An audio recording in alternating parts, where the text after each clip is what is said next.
तो यहाँ पर हम आज एक एग्जांपल मज़ीद सॉल्व करते हैं। इसमें इस तरह से है कि एक बंदा है जो कि पेप्सी या कोक पिए बगैर नहीं रह सकता। उसने हर रोज़ कोई ना कोई एक सॉफ्ट ड्रिंक लाजमी ख़रीद के पीनी होती है।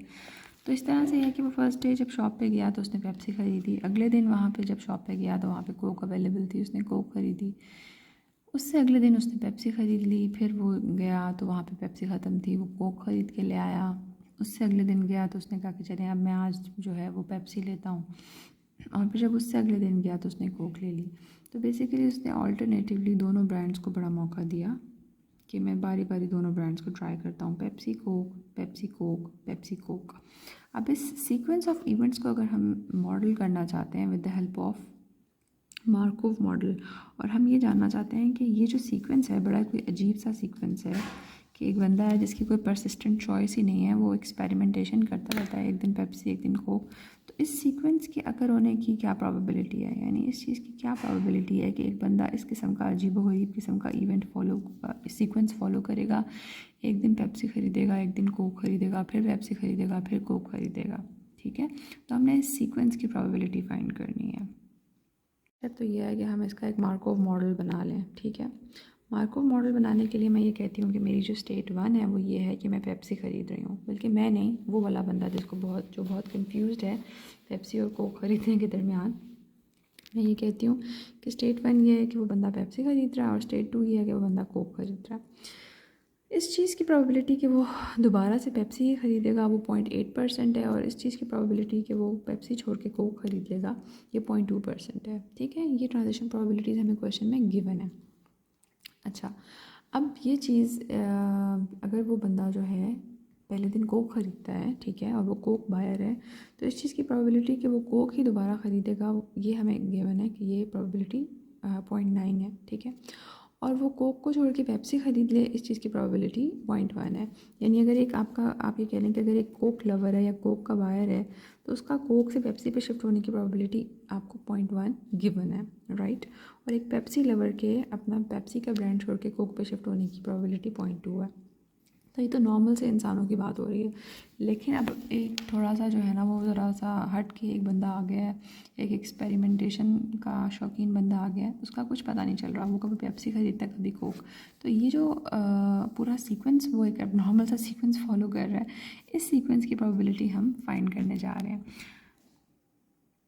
स्टेप 1 में हमने मार्कोव मॉडल तो प्लॉट कर लिया, ठीक है। अब हम स्टेप 2 में ये करते हैं कि हम लिख लेते हैं कि हमारी जो स्टार्ट प्रोबेबिलिटी है ये भी हमें गिवन है, वो ये है कि 0.7 जो है वो हमारी कोक की है और 0.3 जो है वो पेप्सी की प्रोबेबिलिटी है।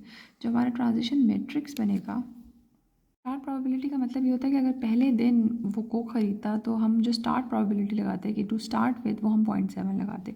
लेकिन अब आप देख सकते हैं कि यहाँ पे सीक्वेंस में हमें सबसे पहले दिन पेप्सी गिवन है, तो इसका मतलब है कि आंसर में आगे जब हम कैलकुलेशन में जाएंगे तो हम स्टार्ट प्रोबेबिलिटी ये पेप्सी वाली यूज़ करेंगे, कोक वाली इस क्वेश्चन में यूज़ नहीं होगी।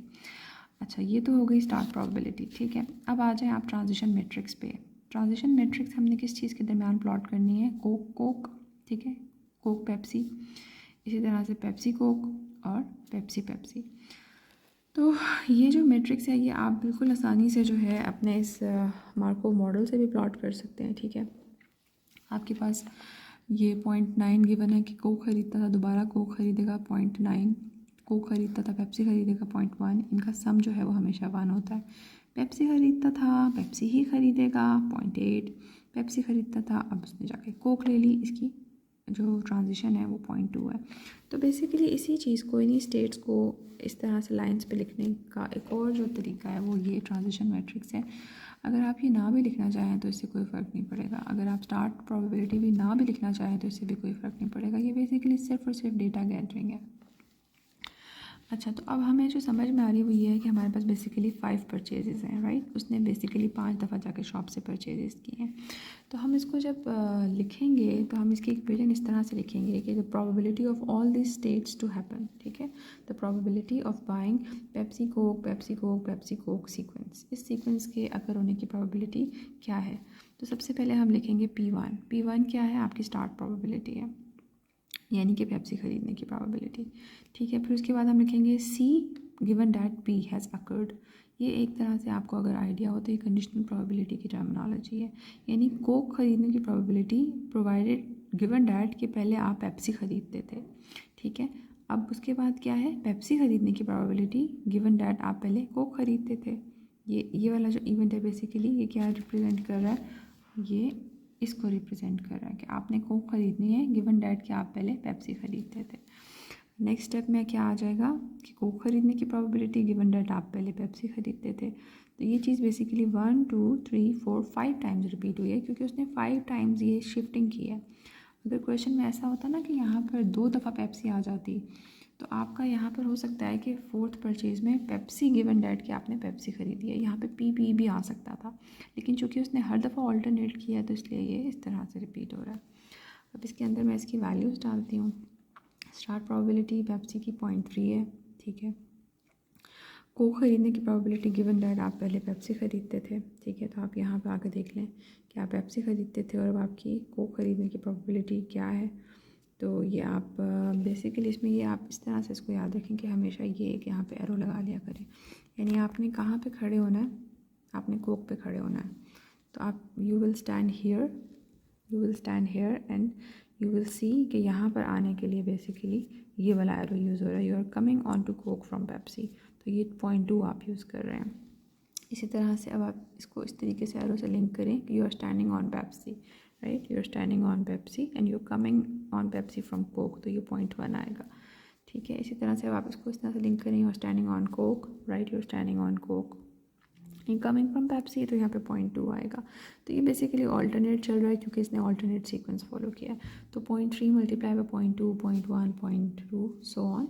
अब आप जब इसको मल्टीप्लाई करेंगे तो आपका आंसर जो बन रहा है ना वो 1.53 इंटू 10⁻⁻⁴ आंसर आ रहा है। ये बहुत ही यानी कि आप इसको कह लें कि बहुत ही स्मॉल प्रोबेबिलिटी आ रही है, ठीक है। बहुत स्मॉल प्रोबेबिलिटी आ रही है। इस तरह का एक सीक्वेंस फॉलो करने की प्रोबेबिलिटी बहुत कम है निस्बतन इसके कि आप सिंपली अगर ये कहते कि वो एक बंदा कोक ख़रीदता था, पेप्सी ख़रीद रहा है, उसकी प्रोबेबिलिटी तो शायद 20% थी, लेकिन जब आपने सीक्वेंस को मल्टीप्लाई किया तो सीक्वेंस की प्रोबेबिलिटी 1.53 इंटू 10⁻⁴ बहुत स्मॉल वैल्यू आ रही है, वेरी स्मॉल प्रोबेबिलिटी।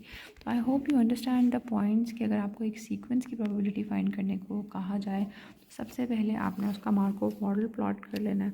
उसके मार्कोव मॉडल को प्लॉट करने के बाद अगर आप चाहें तो आप उसका एक ट्रांजिशन मैट्रिक्स भी बना सकते हैं, लेकिन ये प्लॉट करने के फ़ौरन बाद आपने जो अगली चीज़ करनी है, आपने बेसिकली उसकी जो है इक्वेशन लिखनी है। इक्वेशन के अंदर सबसे पहले आपके पास स्टार्ट प्रोबेबिलिटी आएगी और स्टार्ट प्रोबेबिलिटी के बाद आपकी जो इतनी भी स्टेजेस या सीक्वेंस के जितने भी स्टेप्स हैं वो आ जाएंगे। जब आप इनको कंडीशनल की टर्म्स में लिखेंगे तो हमेशा ये एरो यहाँ से इस तरफ जाएगा। जो ये दूसरी वाली चीज़ होती है, दूसरा वाला एलिमेंट होता है, यहाँ पर आप खड़े होते हैं तो आपने हमेशा उस जगह पे खड़े होकर देखना है कि उस जगह पे खड़े होकर आप किस जगह से वहाँ आ रहे हैं। तो वहाँ आता हुआ जो एरो होगा उसकी जो ट्रांजिशन प्रोबेबिलिटी होगी वो आप यूज़ करेंगे। तो ये एरोज़ अगर आप लगा लेते हैं तो ये एरोज़ आपको, और ये आप याद रखते हैं कि आपने कहाँ पे स्टैंड करना है, तो ये आपको इस क्वेश्चन को सॉल्व करने में बहुत आसानी करेगी। Thank you so much. Video को लाइक कीजिएगा। अल्लाह हाफिज़।